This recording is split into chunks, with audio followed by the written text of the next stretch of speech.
The cargo hold of the distant shore smelled like rust and recycled air. Rhea Calder moved between stacked crates with practiced efficiency, her scanner beeping softly as it cataloged supplies. 3 months into a routine salvage run, and already the monotony was settling into her bones like dust. Then she heard a whimper, thin and desperate, coming from behind a cluster of unmarked containers. Rhea's hand went to the plasma cutter at her belt. Pirates sometimes left traps in abandoned cargo. But the sound came again. Weaker this time, and unmistakably organic. She found him wedged between 2 crates, small and trembling. The cub, no bigger than a terrier, had silver-gray fur matted with dried blood. His species was unfamiliar to her. Vaguely feline with oversized ears that drooped against his skull. But what stopped Rhea cold were the bandages. They weren't standard medical wraps. They were crude strips of fabric, wound around the cub's torso, and left foreleg with the desperate care of someone who had nothing else.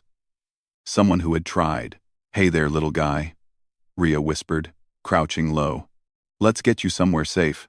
The cub, she would later learn his name was Nokri, didn't resist when she scooped him into her arms. He simply pressed his face against her chest and shuddered. The ship's medbay was state-of-the-art by human standards. Auto-suture stations, bioscanners, a full pharmaceutical synthesizer. Rhea laid Nokri on the examination table and activated the diagnostic array. The results made her stomach drop. Severe internal hemorrhaging, shattered ribs, organ damage consistent with blunt force trauma. The bandages had done almost nothing. They were a symbolic gesture at best. Wrapped around injuries that required surgery, not cloth. "Captain's going to want you euthanized," Rhea muttered, though the thought made her ill. Xenobiology protocols were clear. Unknown species with terminal injuries posed contamination risks. The humane thing, the legal thing, was to end suffering quickly. But Rhea had never been good at following protocols. She began emergency stabilization, injecting universal painkillers and setting up fluid lines. The Medbay's AI chimed warnings: species unknown, treatment effectiveness uncertain, survival probability less than 12%. Nokri's eyes cracked open, deep amber and swimming with pain. He made a sound, somewhere between a purr and a sob. "I've got you," Rhea said, though she had no idea if that was true. 2 hours later, alarms shrieked through the ship. Rhea bolted from the medbay to find the bridge in chaos. Captain Voss stood rigid before the viewscreen, his 4 arms crossed in the Zentari gesture of extreme concern. "We've been hailed," he said without preamble. "By them." The viewscreen showed a vessel unlike anything in the database. It wasn't built, it was grown. All organic curves and bioluminescent seams that pulsed like a heartbeat. The ship dwarfed the distant shore by an order of magnitude. "They're asking about a child," Voss continued. "They say we have him." Voss continued forthright. Rhea's blood ran cold. "The cub. They want him back. They're offering." "Rhea, they're offering a Class 7 medical intervention as payment. Do you understand what that means?" She did. Class 7 medical technology was theoretical. Cellular regeneration. Quantum-level healing. The kind of medicine that could cure anything short of complete disintegration. The kind that made human medbays look like Stone Age surgery. "Why would they pay that much for one cub?" Rhea asked slowly. "I don't think it's payment," Voss said. "I think it's desperation." The delegation arrived in a shuttle that seemed to phase through the distant shore's hull, rather than dock with it. 3 beings emerged, tall, bipedal, with the same silver-gray fur as Nokri. But where the cub was small and helpless, these aliens radiated quiet intensity. The eldest introduced herself as Matriarch Senna. She spoke in flawless standard, her voice heavy with controlled emotion. "You found our son. He's in critical condition," Rhea said, leading them to the medbay.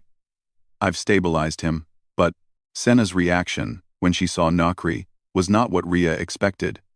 The matriarch didn't rush to him. She simply stood in the doorway, one hand pressed to her chest, and released a long, shaking breath. "The bandages," Senna whispered. "He wrapped them himself." The other 2 aliens moved with sudden purpose, producing devices that unfolded like living things. One placed a palm-sized disc on Nokri's chest. It sank into his fur and disappeared. The other activated what looked like a containment field, but instead of restraining, it sang a frequency that made Ria's teeth ache and her vision blur. "What are you doing?" she demanded. "Quantum cellular reconstruction," Senna replied. "We're reversing the damage at a molecular level, rewriting the trauma from his body's memory." Ria watched in stunned silence as Nokri's breathing steadied. The monitors showed impossible readings: bones knitting, organs regenerating, hemorrhaging ceasing as if it had never begun. "How is this possible?" Ria breathed. Senna turned to her, and for the first time, Ria saw tears in the alien's eyes. "My son was caught in a spatial collapse. We were minutes away when it happened, but we couldn't reach him in time. He was thrown through a rift alone. Injured. Terrified." Senna's voice cracked. "He's 6 years old, and when he woke up in that cargo hold, surrounded by wreckage, he found cloth and wrapped his own wounds because that's what I taught him to do when he scraped his knees." Ria felt something break open in her chest. "The bandages didn't help," she said quietly. "No," Senna agreed, "but they weren't meant to heal him. They were meant to remind him that someone had cared enough to teach him how to try." The matriarch approached Ria, placed a hand on her shoulder. "And then you found him.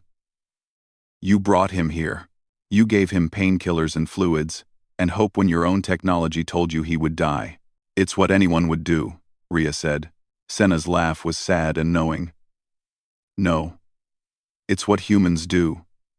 You see someone suffering, and you act, even when it's illogical, even when it's dangerous, even when the universe itself says there's no point." She gestured to the medbay around them. "This equipment is primitive by our standards, but you used it anyway. You tried anyway." On the table, Nokri stirred and opened his eyes. He saw his mother and made a sound of pure relief. Senna gathered him into her arms, careful despite the healing. "My brave boy," she murmured. "My clever, brave boy." Before they left, Senna presented Ria with a small device, a medical scanner far beyond anything humanity had developed. "For the human who wrapped our son in hope when she had nothing else to give," the matriarch said. Ria tried to refuse. "I didn't do anything special. You did everything that mattered," Senna replied. "In a universe of advanced medicine and quantum healing, the most sophisticated procedure is still caring enough to try. That's something no technology can replicate." The delegation departed, taking Nokri home. But as Ria stood in the cargo hold, holding the scanner and watching their impossible ship fade into the stars, she understood something fundamental. Humanity's greatest strength wasn't their technology or their resilience. It was their refusal to accept that suffering should go unanswered. Even when the answer was just bandages and hope,